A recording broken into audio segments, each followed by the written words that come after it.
Mun nimi on Sini Toikka ja mä tuun tuolta Raha-automaattiyhdistyksen avustusosastolta. Muutama vuosi sitten tutustuin itse tähän yhteiskunnalliseen markkinointiin ja innostuin siitä kovasti. Aikanaan itse projekteja tehneenä ja nyt tietysti sitten monien järjestöjen projekteja sitten työkseni seuraavana, niin huomasin, että tämä menetelmä on sellainen, josta oikeasti on hyötyä. Mutta kerrotaan siitä kohta vähän tarkemmin. Mä olen Erika Mäki tai SOSTE, Suomen sosiaali- ja terveys ry:stä. Ja samalla tavalla kuin Sini, niin muutama vuosi sitten tästä aiheesta kiinnostuin. Ja järjestöissä on ollut töissä ja siellä työtä tehnyt ja huomannut, että on semmoinen toimintamalli, josta voi olla hyötyä ja näyttäisi olevan hyötyä, niin sen takia sitten tähän on perehtynyt. Meillä on Eerikan kanssa varattu 45 minuuttia aikaa siihen, että käydään vähän niin kuin näitä pääperiaatteita tästä läpi. Meillä on aika paljon kalvoja ja eikö se ollut Jonna niin, että materiaali sitten jää teille käyttöön, eli niin ei tarvitse tehdä muistiinpanoja, vaan saatte ne sitten käyttöönne. Mutta yritetään pysyä aikataulussa, mutta jos tulee joku tässä matkan varrella joku asia, mikä mietityttää tai haluatte kysyä, niin varmasti muutamalle kysymykselle tässä kohtaakin on sitten ihan tilaa ja aikaa. Aina kun puhutaan jostain uudesta toimintatavasta tai menetelmästä, niin ehkä helposti voi tulla sellainen ajatus, että no, onko nyt taas keksitty joku uusi ismi tai joku uusi menetelmä tai joku sellainen, että sitä kun käyttää, niin kaikki ongelmat ratkeaa ja tapahtuu pelkästään onnistumisia. Ja ehkä yhteiskunnallisesta markkinoinnistakin voidaan ajatella, että no onko se nyt sitten semmoinen lääke, joka sopii kaikkiin vaivoihin. Tämän purkillisen pillereitä kun popsii, niin sitten toteuttaa vain menestyksekkäitä projekteja, joista tulee hyviä vaikutuksia. Mutta tämä ei sinällään, ehkä me nähdään tämä enemmänkin sellaisena toimintatapana. Me nähdään, että siinä on ehkä se purkki, mutta siellä on monia erilaisia pillereitä, joita voi käyttää vähän niin kuin tarpeen mukaan. Tämä ei ole sellainen menetelmä, jota pitää orjallisesti noudattaa ja toimia tietyllä tavalla, vaan ehkä kun miettii sitä omaa arkityötä tai omia projekteja, joita ehkä parhaillaan on miettimässä tai työkseen toteuttaa, niin ehkä siellä on sellaisia elementtejä ja osa-alueita, joista voi olla hyötyä. Ja tässä on vähän sitten pohdittu tätä tilannetta, milloin tästä voisi olla hyötyä tämän lääkepurkin tablettien nauttimisesta. Eli voi olla tilanne, että ei tavoita sitä kohderyhmää, eikä vähän tuntuu siltä, että ohi menee, keilat ei kaadu. Tiedolla ei ole selvästikään merkitystä ja tuntuu, että kukaan ei kuuntele. Silloin on ehkä hyvä perehtyä tähän. Eli jos ajatellaan, että tässä termissä yhteiskunnallinen markkinointi, niin monesti se markkinointi, varsinkin jos työskennellään sosiaali- ja terveysalalla, niin se markkinointi voi vähän särähtää korvaan, että taasko ollaan tuomassa jotain kaupallisesta maailmasta, jotain hienoja sanoja tai muotivirtauksia, joita nyt sitten pitäisi noudattaa, mutta että ehkä tässä itselleni semmoinen tärkein oivallus on ollut se, että markkinoinnissa on oikeasti paljon sellaista osaamista, jota voidaan hyödyntää silloin, kun tehdään esimerkiksi sosiaali- ja terveysalan projekteja, joissa sitten pyritään vaikuttamaan ihmisten käyttäytymiseen tietyllä tavalla. He lopettaisivat tupakoinnin tai he liikkuisivat enemmän tai söisivät terveellisemmin. Ja silloin, jos sitä markkinointia ei oteta huomioon, niin ehkä perinteisesti aika helposti jaetaan tietoa. Ajatellaan, että kun jaetaan sitä tietoa, ikään kuin vähän niin kuin valistetaan, niin sitten ihmiset nappaa sen tiedon ja sitten he toimii niin kuin me toivotaan. Mutta sitten kun se markkinointi otetaan mukaan, niin silloin siinä ehkä pystytään paremmin tunnistamaan ne esteet, minkä takia minä, vaikka tiedän, että mun pitäisi syödä terveellisesti, niin minkä takia kuitenkin valitsen sieltä linjastosta sen epäterveellisen vaihtoehdon. Ja tavallaan toisaalta, että ne keinot, mitä saan tilalle, kun luovun jostain itselleni haitallisesta, niin ne ikään kuin ne hyödyt on suuremmat kuin sitten ne haitat. Eli tavallaan pystytään saamaan sellaisia joko tuotteita tai palveluita, nämäkin tulee nyt ehkä vähän sieltä kaupallisesta maailmasta nämä termit, mutta jos ajatellaan ihan projekteja, miten pystytään mitä asioita meidän pitää ottaa huomioon, että ihminen muuttaa käyttäytymistään ehkä siihen suuntaan, mihin minä terveysviestijänä toivon. Tässä on esimerkki Teksasista. Siellä on tämmöinen iso espanjankielinen väestö, ja tämä on oikeastaan mun yksi ihan tämmöisiä klassikkoja, lempiesimerkkejä tästä yhteiskunnallisesta markkinoinnista. Eli siellä tiedettiin, että vanhemmat käytti lasten kanssa autoillessa hirmu vähän turvaistuimia. Ja kovasti yritettiin valistaa ja tiedottaa, että miten tärkeää se on, se turvaistuimen käyttö, mutta sitten kuitenkaan kukaan ei muuttanut käyttäytymistään.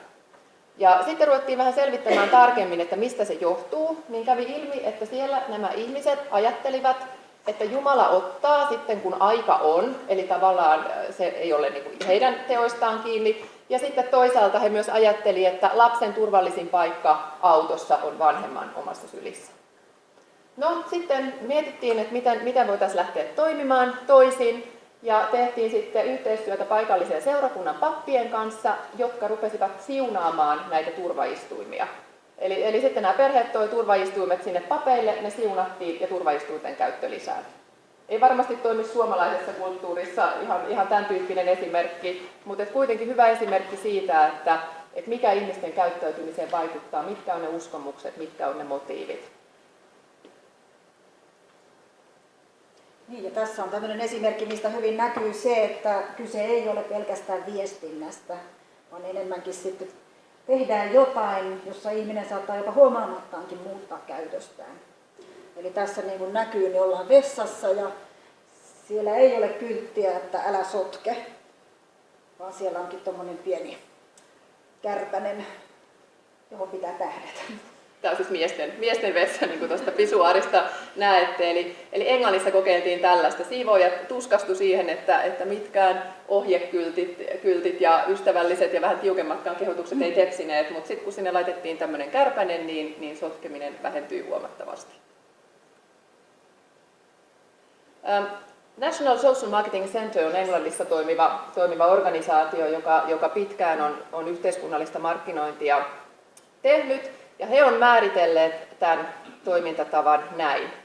Yhteiskunnallinen markkinointi on toimintatapa tai lähestymistapa, johon liittyvillä toimenpiteillä pyritään muuttamaan tai sitten ylläpitämään semmoista toivottua käyttäytymistä niin, että se hyödyttää sekä yksilöitä että yhteiskuntaa. Ja ehkä olette myös kuullut, niin tästä menetelmästä on käytetty myös termiä sosiaalinen markkinointi. Ja Terveyden ja hyvinvoinnin laitos on julkaissut just tämän NSMC:n oppaan, kääntänyt ja toimittaneet sen suomeksi. Se löytyy PDF-versiona sieltä THL:n sivuilta, eli Heidi laittaakin tuolta kiertämään. Eli sosiaalisen markkinoinnin ABC, joka on hyvä tiivis ja yleistajuinen opas tästä aiheesta. Mutta ehkä tuo sosiaalinen markkinointi, silloin kun sitä termiä käytetään, niin tämä hyvin usein sotketaan sosiaaliseen mediaan. Ajatellaan, että se on jotain markkinointia, mitä tehdään sosiaalisessa mediassa. Tai sitten se helposti mielletään tämmöisiksi kalliiksi mainostoimistokampanjoiksi, mitä se ei myöskään ole. Mutta siinä voidaan käyttää monia samoja tekniikoita kuin myös kaupallisessa markkinoinnissa.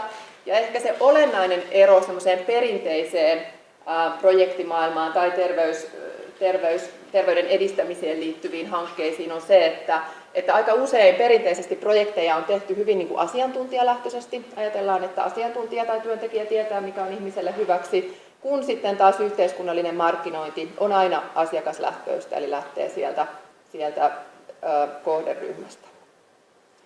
Tähän on listattu 8 menestystekijää, joiden perusteella myös tämä meidän esitys rakentuu. Ja nämä 8 ei ole mikään tämmöinen prosessi, että tuossa järjestyksessä pitää kaikkia näitä huomioida, vaan nämä semmoisia tyypillisiä piirteitä, joita on tämmöisistä onnistuneista, hyvin toimivista hankkeista ja projekteista löytynyt. Näitä käydään tässä nyt sitten läpi järjestyksessä. Sitten meidän esitys on koostettu oikeastaan 4 semmoisen ison kysymyksen alle. Nämä kysymykset pitää sisällään näitä menestystekijöitä, joita tässä edellisessä kuvassa vilautettiin. Eli oikeastaan ensimmäinen kysymys, jos ajatellaan, että lähdetään suunnittelemaan nyt jotain uutta projektia, vaikka jotain uutta terveyden edistämisen hanketta, niin pitäisi miettiä, että ymmärränkö todella sitä kohderyhmää, jolle ne viestini tai sen toimintani suuntaan, ja näenkö asiat sen kohderyhmän näkökulmasta. Eli tavallaan se, että osaanko mä hypätä sen mun kohderyhmän saappaisiin. Ja ne 3 menestystekijää, jotka tässä nyt sitten ovat, niin on asiakaslähtöisyys, ymmärrys ja segmentointia. Mennään niihin seuraavaksi vähän tarkemmin. Eli asiakaslähtöisyys, se on tietysti terminä tuttu ja ehkä monen mielestä voi olla jo vähän kulunutkin. Sitä on tietysti paljon viime vuosien aikana tästä on puhuttu. Ja ehkä se, mitä mekin RAY:ssä, kun me rahoitetaan sosiaali- ja terveysjärjestöjen toimintoja ja projekteja, niin ollaan viime vuosina pyritty enenevässä määrin myös meidän avustuksen hakijoille viestimään siitä, että ottakaa mukaan se kohderyhmä jo siihen toiminnan suunnitteluun. Siinä vaiheessa, kun te lähdette miettimään sitä projekti-ideaa, niin ottakaa mukaan niitä henkilöitä, joiden kanssa siinä projektissa toimitte. Ja sitten tärkeää on se, että pyritään ymmärtämään kattavasti sitä kohderyhmää, heidän asenteitaan, heidän elinpiiriään, heidän käyttäytymistään. Ja tavallaan hankitaan sitä tietoa eri tavoin, vaikka ihan osallistuvalla havainnoinnilla tai kysymällä, erilaisilla kyselyillä. Sen ei tarvitse olla mitään kauhean suurta tai tieteellistä, vaan niin aika yksinkertaisella tavalla niin voidaan sitä kohderyhmää ottaa mukaan. Ja tavallaan ne asiat, mitä projektissa halutaan tehdä, niin ne voidaan testata jo siinä, ennen kuin lähdetään vaikka projektia sitten viemään eteenpäin, niin sillä kohderyhmällä tietyt toimenpiteet. Ymmärrys liittyy hyvin niin kuin kiinteästi tähän asiakaslähtöisyyteen ja tähän kohderyhmän ymmärtämiseen. Eli tiedetään, että ihmisillä on paljon tietoa, mutta jostain syystä he silti saattaa toimia niin kuin me ajatellaan, että se on heidän kannaltaan haitallista. He tietää, että tupakointi on vaarallista, mutta he ei kuitenkaan vähennä sitä tupakan polttamista tai muuta terveydelle haitallista toimintaa. Ja tavallaan hirveän tärkeää on, että pystyttäisiin tunnistamaan sen kohderyhmän tunnetason esteet. Voi olla vaikka sellaisia, että tiedetään, että vaikka että olisi hyvä mennä mammografiaan, mutta sitten ajatellaan, että mitäs jos sieltä jotain löytyykin. Eli siinä voi olla tämmöinen tunnetason este, mikä estää sen, että menisi johonkin tämmöiseen seulontatutkimukseen. Eli ajatellaan, että sieltä voi jotain haitallista löytyä ja sen takia ei uskalleta mennä. Tai sitten ne voi olla ihan fyysisiä esteitä. Eli vaikkapa joku tietty palvelu on saatavissa vaikkapa kello 17 asti ja sitten vaan yksinkertaisesti työpäivän jälkeen niin sinne ei enää ole mahdollista mennä. Eli tämmöiset fyysiset esteet yhtä lailla. Tästä sitten tämä ymmärrys on vielä jaoteltu oikeastaan 3 kysymykseen. Mitä, miksi ja entä sitten? Tässä on yksi sellainen esimerkki. On Amerikassa oli tällainen tupakoinnin lopettamiseen tähtäävä projekti. Ja siinä tiedettiin, oli kerätty tietoa siitä, että tietyllä alueella tietyt henkilöt, tietyt jengit, niin siellä tupakoitiin enemmän väestössä keskimäärin. No sitten oli järjestetty tämmöinen tukiryhmä, vertaistukiryhmä tupakoinnin lopettamiseen, mutta sitten kuitenkin tiedettiin, että henkilöt eivät menneet sinne ryhmiin, vaikka siitä oli tiedotettu. Sitten ruvettiin selvittämään sitä asiaa tarkemmin ja kävi ilmi, että ne ryhmät tai se palvelu oli saatavilla semmoisessa kaupunginosassa, joka oli ikään kuin toisen tämmöisen vähän niin kuin kilpailevan jengin valtakuntaa. Eli tähän toiseen jengiin kuuluvat eivät menneet sille alueelle, jolloin sitten tiedettiin, että nyt muutetaan sitä paikkaa. Eli hirveän yksinkertaisia asioita, mutta ne on ehkä sellaisia, mitä ei aina välttämättä sitten tuu mietittyä, että ajatellaan, että on se kohderyhmä, tiedetään missä he on, keitä he on, mutta sitten jostain syystä niin he ei kuitenkaan sitten saavu sitten niihin toimintoihin, joita heille järjestetään. Segmentointi tässä seuraavana kohtana, ja se on ehkä sellainen termi, jota ainakin minusta tuntuu, että nykyään kuulee paljon käytettävän, mutta että mitä se sitten käytännössä tarkoittaa. Niin tässä yhteiskunnallisessa markkinoinnissa se on erityisen tärkeää, että tunnistetaan sieltä kohderyhmästä niitä tiettyjä osaryhmiä, segmenttejä, alaryhmiä, joiden yksilöillä on samankaltaisia ominaisuuksia. Et ei tarjota kaikille samaa. Kaikille kaikkea on helposti, ei kenellekään mitään. Ja tähän yhteen segmenttiin kuuluvilla ihmisillä on samankaltaisia tarpeita, käytöstä, asenteita, uskomuksia. Mikä se onkaan sitten se peruste, jolla se segmentti ryhmitellään. Ja niitä perusteita on monia erilaisia. tässä yhteiskunnallisessa markkinoinnissa ajatellaan, että erityisesti sellaiset syvemmät segmentoinnin perusteet on tärkeitä. Ja tuossa mitä Sini kertoi, niin siinä puhuttiin tästä syvällisen ymmärryksen hankkimisesta, niin se on sitä tietoa, mitä sitten juuri hyödynnetään tässä segmentointivaiheessa. Kun ymmärretään sitä ryhmää, niin osataan myös ymmärtää paremmin, minkälaisia erilaisia tarpeita on eri ihmisillä. Ja tämän avulla todellakin voidaan sitten kohdentaa ja räätälöidä toimintaa ja sitä kautta sitten varmistaa, että tulee tehtyä sellaista toimintaa, joka resursseja käytetään tehokkaasti. Ja tässä on vielä erikseen esitetty tämä kustannustehokas segmentointi. Mä en tässä nyt tarkemmin käy noita läpi, mutta selväähän se on, että kaikille meille, jotka jonkinlaisia hankkeita toteutetaan, niin voimavarat on rajalliset, ei pysty kaikille tekemään kaikkea, niin silloin pitää miettiä, että mikä on se ryhmä, johon todennäköisimmin voitaisiin vaikuttaa. Että onko se riittävän suuri se ryhmä. Toisaalta sen pitäisi olla sitten semmoinen ryhmä, jossa se tekeminen on olennaista. Ja onko se semmoinen ryhmä, johon pystytään vaikuttamaan. Että sitä ehkä kaikkein hankalinta, sitä jääräpäisintä joukkoa, niin resursseja ei kannata tuhlata sinne, kun jo tietää etukäteen, että ei onnistu. Tai se, että saavutetaanko me se ryhmä ja riittääkö meidän omat resurssit. Näin päin pois. Tässä on, näitä voi myöhemmin, jos on tarve, käydä läpi ja tutkiskella. Niin. Ja tässä oli viime sunnuntain Hesarissa oli kiva juttu, kuulin tätä monen kehuvan. Eikö tämä ollut Kuopiosta tämä kuntosali? Niin tässä mielestäni hirveän hyvin tulee tämä segmentointi esiin. Eli on löydetty sellainen tietty ryhmä, jolla on erilaisia tarpeita verrattuna sitten niihin, joille nyt jotain tarjotaan. Ja tässä tulee myös hyvin esiin se, että siinä jutussa pohdittiin sitä, että kesti kauan, että hoksattiin, että pitää kysyä niiltä ihmisiltä itseltään.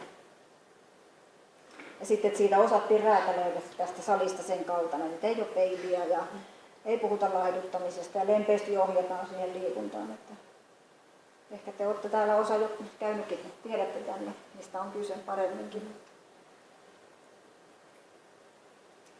Ja tämä oli tämä toinen kysymys. Eli on kauhean tärkeää, että me itse tiedetään, mitä me haluttaisiin, että se meidän valittu kohderyhmä tekisi. Että jos meillekin on vähän epäselvää, on joku ympäripyöreä laaja käsitys siitä, että no, halutaan vaikka, että nyt ei tule mieleen, sanoppa joku ympäripyöreä.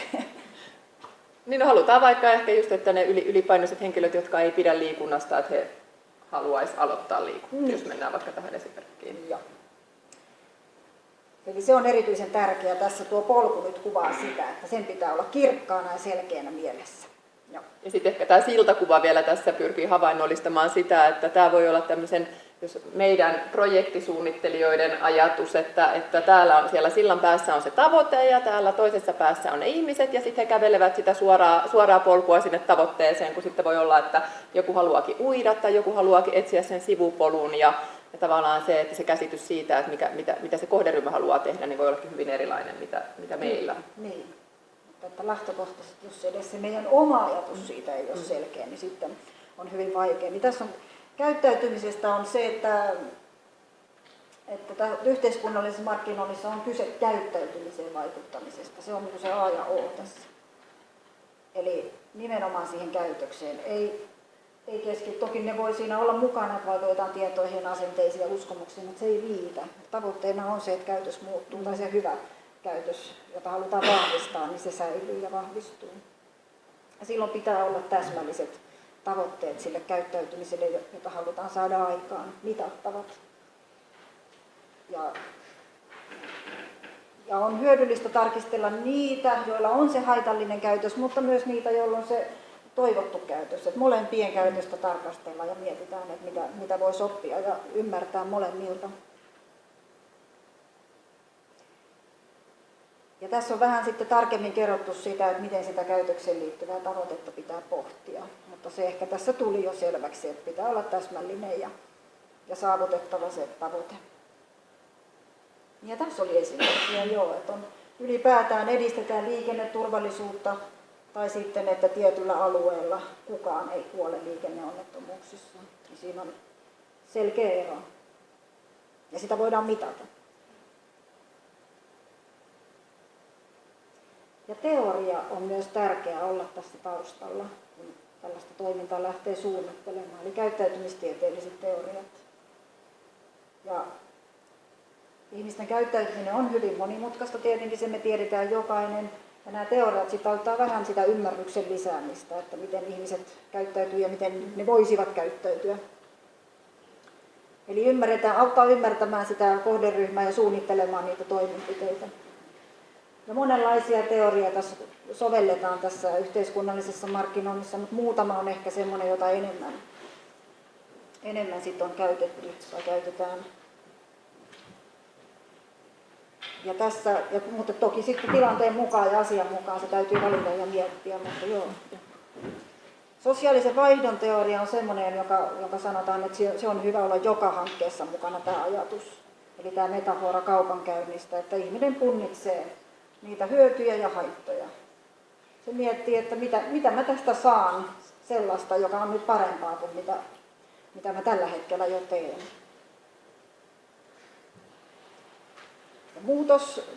Muutokseen liittyvä teoria on myös hyödyllinen. Se esimerkiksi auttaa segmentoinnissa, kun mietitään, että missä vaiheessa. Tämä on teille monille varmaan tuttu, mutta segmentoinnissa se auttaa siinä, että pystytään näkemään, että on ihmisiä vaikka tupakointiin liittyen, niin on niitä, jotka tupakoi ja ei siitä luovu, ja sitten on sellaisia, jotka on valmiimpia muutokseen. Ja siinä listattu muutama muukin teoria, jos niihin haluat tutustua. Ja tässä tämä muutoksen vaiheet vähän tarkemmin, eli ollaan esiharkinnasta harkintaa ja sitten valmistellaan jo sitä asiaa ja sitten mennään toimintaan ja ylläpitoon. Mutta tästä kuvasta olennaisena on se, että huomaa, että toi on aika iso ryhmä jotka jo harkitsee, vähän harkitsee, jotka harkitsee jo enemmän, niin se on aika iso. Tuossa on 27 ja 24 ja pieni osa on jo määritellyt, että milloin mä aion sen tehdä. Eli voit laittaa seuraavan. Eli silloin täytyy, me usein niin keskitytään siihen, tai usein saatetaan keskittyä siihen, että ajatellaan, että kaikki tupakoitsijat saadaan haluamaan sitä lopettamista, mutta todellisuudessa onkin, että siellä on jo iso joukko, joka jo harkitsee. Klikkailla sitä. Ja vielä eteenpäin. Ja klikkaa. Eli silloin huomaa sen, että niitä erilaisia toimenpiteitä tarvitaan eri kohtiin, erilaisille ryhmille, eri vaiheissa oleville ihmisille.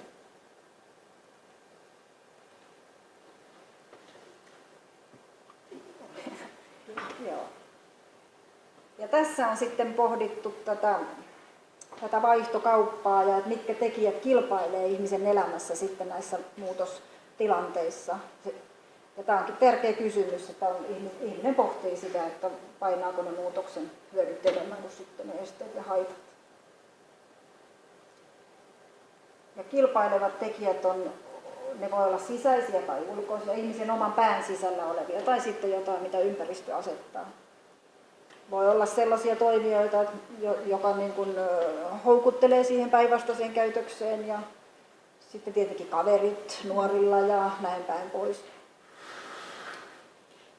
Ja on tärkeää ymmärtää, että mitkä kaikki tekijät tässä kilpailee ihmisen ajasta. Muuten ei tiedä, että mitä vastaan kilpaillaan me taas sitten sillä omalla asiallamme. Ja tässä on yksi esimerkki nyt imetyksestä. Eli ei pelkästään mietitä sen imetyksen hyötyjä, vaan sitä ennen pohditaan, että mitä hyötyjä tässä tapauksessa nyt tämä korvike tarjoaa. Se tarjoaa kauhean paljon hyötyjä. On helpompaa ja muut voi osallistua siihen ruokintaan ja pystyy seuraamaan, miten paljon se lapsi syö ja näin. Niin näiden kautta sitten pitäisi pystyä miettimään, että mitä voidaan tarjota jotain sellaista, mikä on enemmän kuin noin. Tai jos siihen ei pystytä, niin sitten on mietittävä, että mitä uusia tarpeita keksitään. Ja tämä on varmasti se, missä kaupallista markkinointia tekevät on aika pitkällä.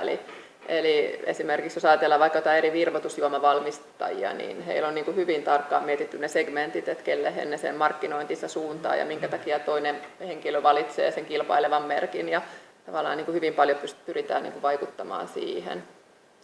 Vaihtokauppa, se on se yksi yksi menetelmä, eli se käyttäytymistieteestä tuleva, joka, niin kuin Erika sanoikin, niin on ehkä hyvä miettiä kaikissa näissä yhteiskunnallisen markkinoinnin hankkeissa. Eli tavallaan sitä, että pyritään maksimoimaan ne edut, mitä se positiivinen käyttäytyminen tuottaa, ja sitten taas toisaalta minimoimaan ne haitat, joita se käyttäytymisen muutos tuottaa. Eli tavallaan pitäisi tässäkin, kun tuntee sen kohderyhmän ja tietää, että mitä asioita he arvostaa, minkä takia he toimii tietyllä tavalla, niin sitten pystytään tarjoamaan ehkä niitä kannustimia, houkuttimia ja palkkioita just sen asiakkaan tai sen kohderyhmän näkökulmasta.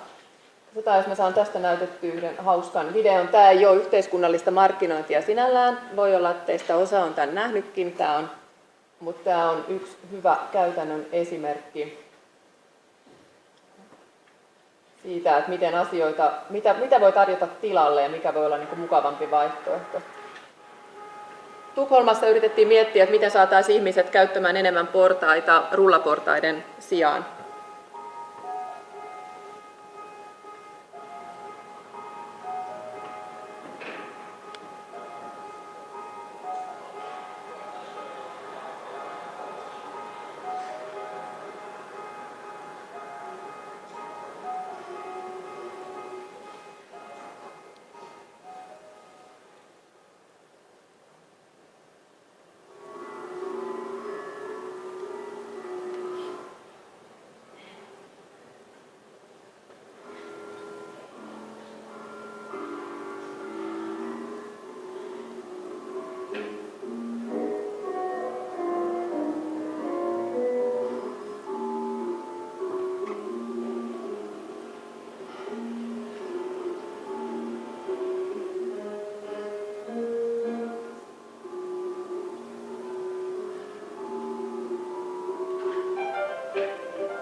Eli siinä vaan ihan tämmöinen lyhyt esimerkki, jota ei varmaan oltu tarkoitettu alun perin yhteiskunnallisen markkinoinnin miksikään projektiksi, mutta tavallaan se, että mietitään, että välillä ne vaihtoehdot, mitä tarjotaan, niin ehkä sen perinteisen vaikka niin kuin informaation, että kun lappu lukee jossain, että käytä enemmän portaita, niin sen sijaan, jos sitten keksitään joku tällainen idea, niin ihmiset luultavasti sitten todennäköisemmin muuttaakin käytöstä ja toimii sen mukaan.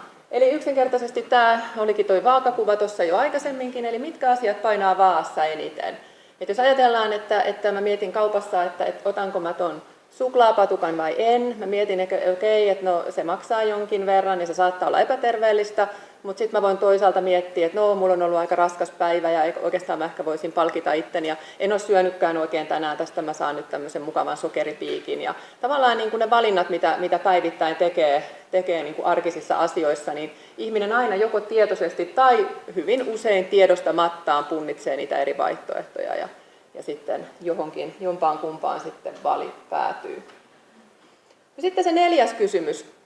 Tässä on ehkä nyt aika moneen kertaan jo mainittukin tämmöinen ehkä niin kuin perinteinen tiedottaminen ja niin kuin tiedon jakaminen, mutta että yhteiskunnallisessa markkinoinnissa niin yksi semmoinen keskeinen tekijä on se, että kun pyritään vaikuttamaan ihmisten käyttäytymiseen, niin tulisi käyttää useita eri menetelmiä.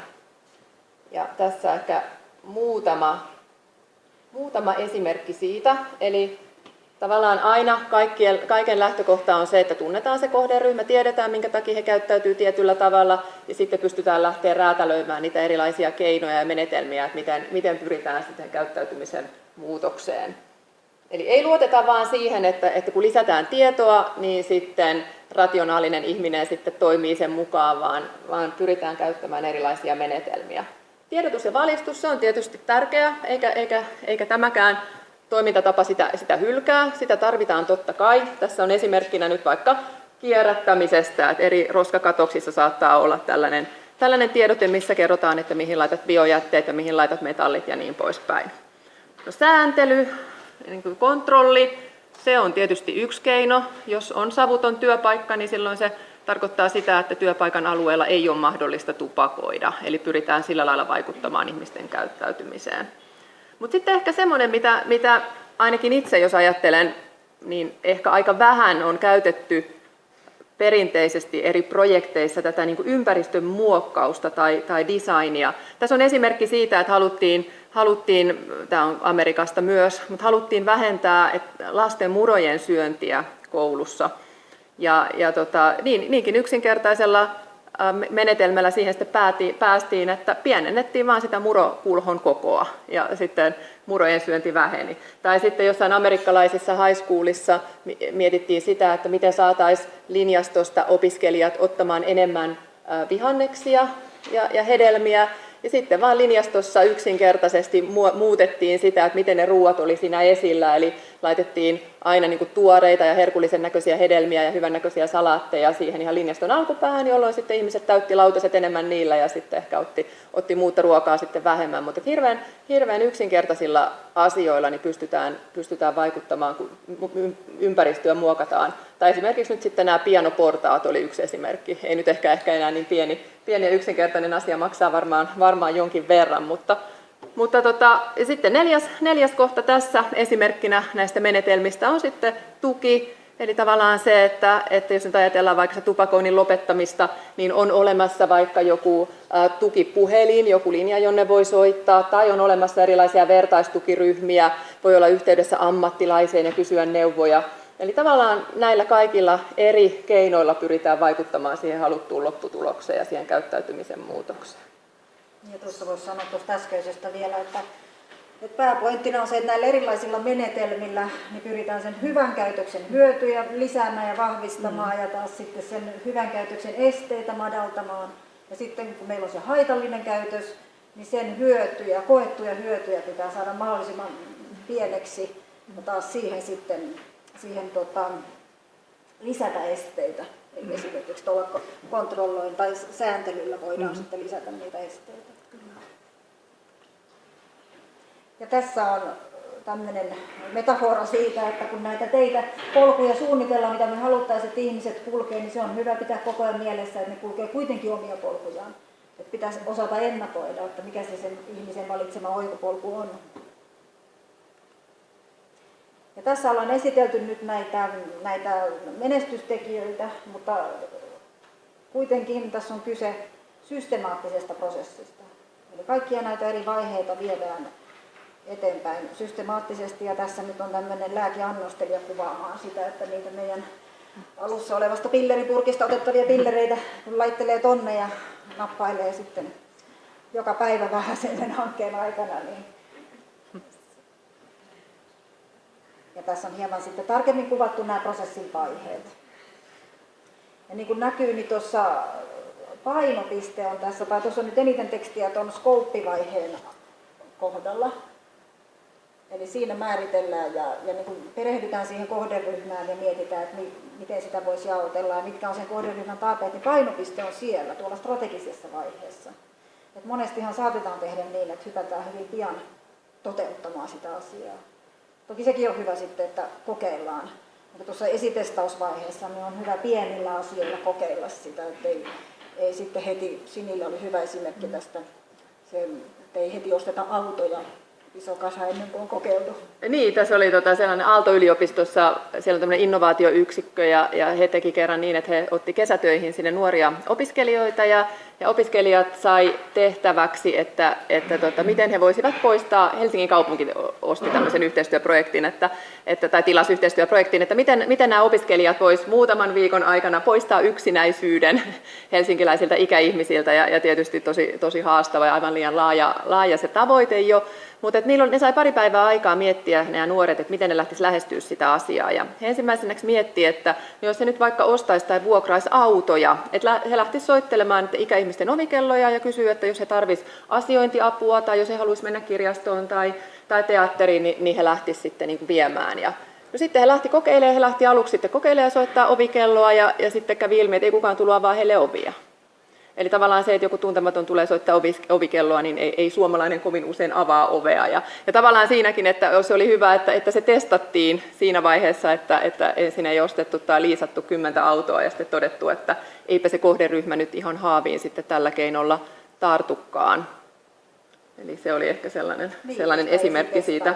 Ja se esitestauksen ei tosiaan tarvitse olla mitään, sen ei tarvitse olla mikään vuoden kestävä projekti tai mikään semmoinen erillisrahoitusta vaativa juttu, vaan se voidaan niin kuin hyvin pienesti tehdä sen kohderyhmän kanssa, ihan vaikka niin kuin haastattelemalla tai juttelemalla tai kysymällä joltain muutamalta omalta tutulta. Eli hyvin niin kuin pienesti voidaan lähteä testaamaan jotain isompaa ideaa, että toimisiko se ylipäätään. Tähän oli laitettu tämmöisiä asioita, että jos jotain tästä jäisi mieleen tästä toimintamallista, niin yksi tärkeä asia on tämä kuuntelu. Eli se, että kuuntelet ja ymmärrät sitä kohderyhmääsi.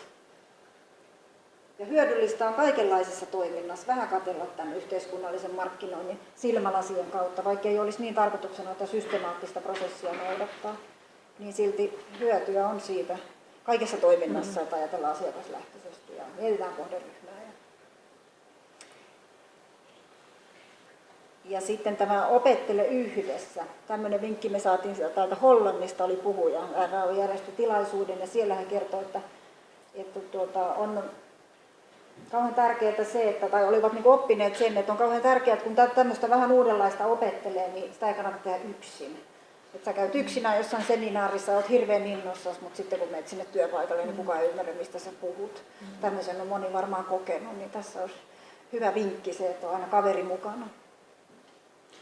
Ja sitten tosiaan mitään sellaista, niin kuin mä en usko, että mitkään näistä asioista, mitä me ollaan tässä käyty läpi, niin kuulostaa tosi uusilta tai sellaiselta, mitä ei olisi jo kokeiltu ja tehty. Eli hyvin paljonhan näitä asioita on toki tehty ja myös niin, että ei välttämättä ole ajateltu, että tämä nyt ehkä on sitten jotain yhteiskunnallista markkinointia, vaan nämä kaikki perustuu kyllä tosiaan niin kuin hyvin pitkälti ihan maalaisjärkeen ja tavallaan moneen sellaiseen asiaan, mitä on jo koeteltu ja testattu eri projekteissa.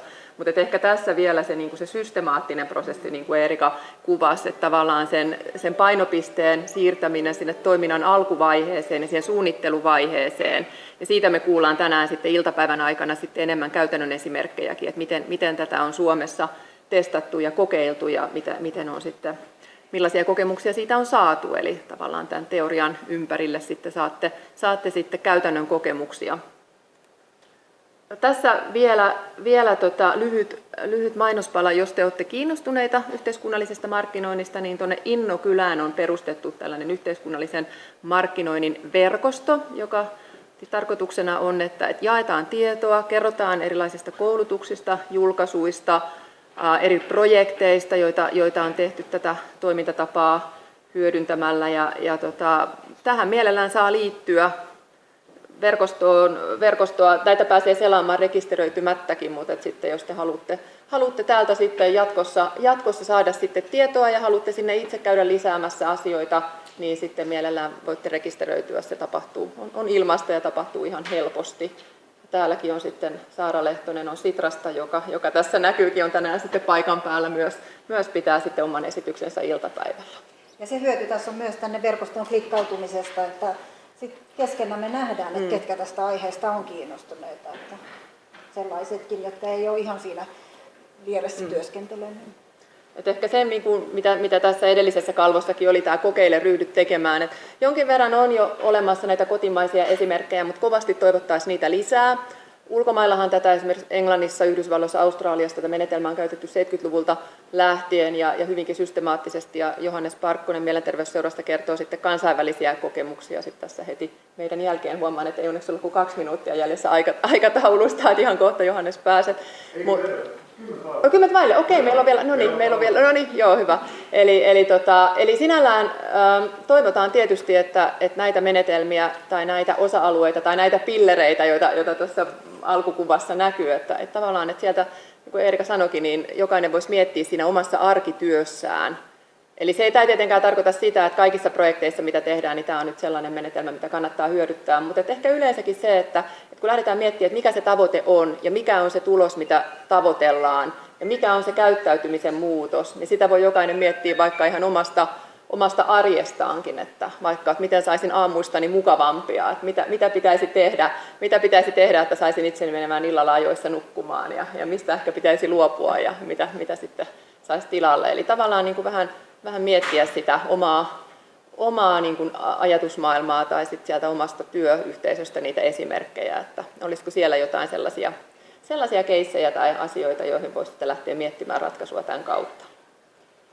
Ja jos jollain on suunnitelmissa ja on ollut, että tämä on entuudesta jo tuttu ja nyt täällä on kuuntelemassa lisää, niin ajatuksena kokeilla tämän toimintamallin ihan systemaattista soveltamista, niin todella mielellään kuullaan siitä, että me ainakin ollaan innokkaita. Kyllä. Ja tässä keilat osuu kohteeseen. Keilapallo. Keilapallo, kyllä. Joo.